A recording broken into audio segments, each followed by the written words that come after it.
kapangs, good morning. Magluluto tayo ngayon ng tanghalian na sinaing na tulingan na may taba at kamyas at asin lang ang ilalagay natin. Ayan, samahan niyo ako mag-prefer. Dahil ating lulutuin na. Una mga kapangs, ilalagay muna natin itong taba ng baboy. Hindi mo siya taba talaga, may laman. Kalimutan ko. Ilaliman ng kamyas. Ganyan magluto yung aking dating amo sa Batangas. Ilagay natin, tapos ilagay natin ito.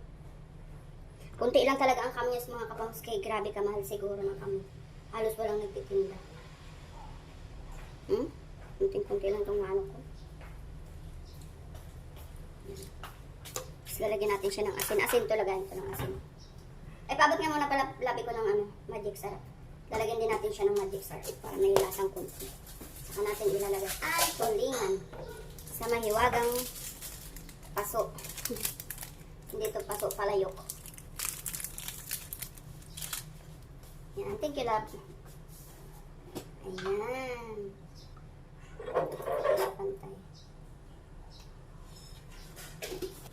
Siyempre, lalagyan din natin ang ibabaw. Durugin na lang natin tong kamyas kasi sobrang kunti talaga. Pwede yung tuyo ng kamyas.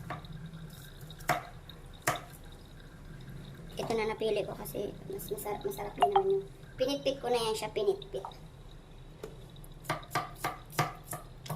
Hati na lang para madurog. Para yung lasa manuo talaga. Diba? Yan yung mga kapangsay. Sarap. Mapapadami na naman ang kain.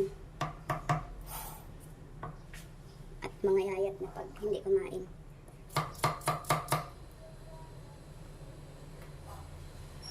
Bago natin lalagyan siya ng tubig, isang baso. Muna tayo.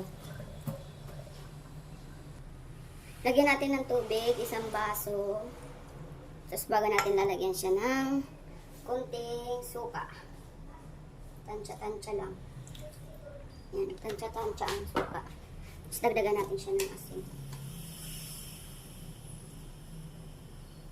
Mas maraming asin, mas masarap. Yan. Lutuin na natin yan ng matagal hanggang lumambot ang mga kapang, tingnan na natin yung ating sinaing na tulingan with karne-karne. Isang oras na to mahigit mga kapang. Ayan. Ayan na siya. Sarap.